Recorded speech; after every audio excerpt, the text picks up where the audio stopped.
So branding and rebranding. So, dang, I was really doing that whole what's it called, stalking or whatever. When they be like the girls be going looking at the Insta, YouTube, whatever that stuff. And I was Yeah. looking at the Mopo Snack versus Dawn, and your Mopo Snack Forbes top 10 underrated YouTube funny. I make Nintendo videos, editor of United Plays versus Dawn Snack. I am the Dawn. Also, I am very autistic. You're. Do you want to show off that autism side more, or like how come you think that's a better branding than your original one? Like how does that show up more? I feel like YouTube bios don't matter. Yeah. At all really, so I kind of just did that. Like I'm like, all right, what's this channel about? And I'm just like, yeah, I am autistic as hell. Like that's I make jokes about it all the time. That's primarily why it's there, honestly, in case I make a joke and people get like offended thinking that I'm using it in a derogatory sense. And like you can just check my bio and like, oh no, he's actually game, you know, like he's like that. And that's primarily what it's there. But I also think too it's nice to like to present that. I've gotten many comments where people are like, I'm glad this he's so vocal about it. It makes me feel more accepted. It makes me feel more like I have a place of belonging. Because I think even though autistic people aren't marginalized in the same way as like members of the LGBT or minorities, there's still like a more intrinsic sense of not belonging. Like you're kind of told all your life that you're different, and that can like really manifest in ways in which you just feel like a mistake. That happened to me a lot growing up. So if like any creator, I guess as stupid or as dumb like as me, can like make someone feel more like they're belonging to something, then like that's cool too. I mean, it's primarily there just so I can hide my ass for jokes, but like it's also, you know, if it makes someone feel better about themselves, then like awesome. And I like that. Because I've been having to do so many different brandings because my first brand I was supposed to be a quote unquote princess, but people were like, your voice doesn't feel like princess. It like you're not a cute kawaii anime girl. And I was just like, okay.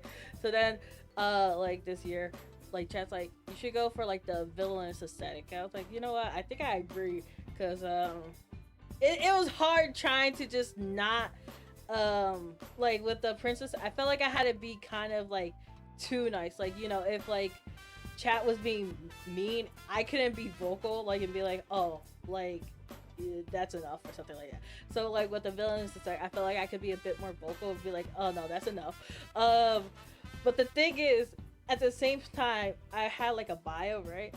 And even though the bio literally said this is clearly satire, some people would still take it like too hard. It's just like one of the lines like, so don't forget to pay up, pay pigs, even though that literally says, P.S. this is satire, hee. If you're like really taking it for granted, I was just like, I don't know if it's because like you guys expect that I would do anything for money, or is this because you guys cannot understand a joke type of thing, or it's just like branding really is important, and it's like, I don't know, what's your take with like how to I think portray yourself in that specific case, I think it's more so like you will always find people that don't get the joke. I've had that billions and billions of times, and that's just okay. Like you just have to accept that like just some people are a little obtuse in that regard. Like people are just not going to understand it, which is, you know, I think fine. In terms of branding though, I think branding is less about who you are, I think, on YouTube, and more so like what you can provide.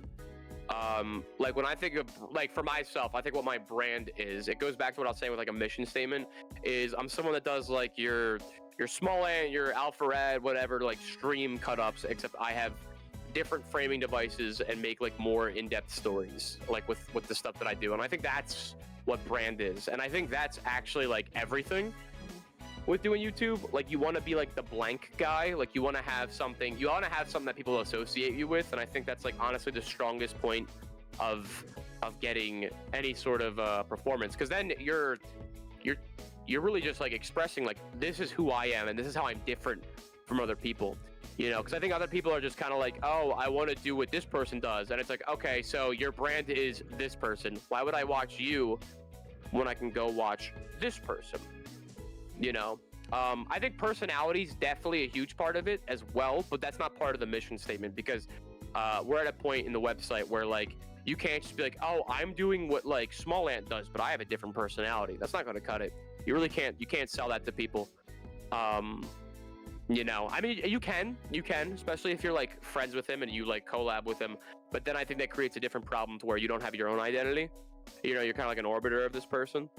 But I think like trying to like figure out like artistically, like what do I provide to people? Like what would someone describe me as that's different than everyone else is like really how you really make something on here that's like special. And I think that's what leads to success. Like you can look at anybody that's like at the top and they kind of like made their own niche for themselves, type of thing.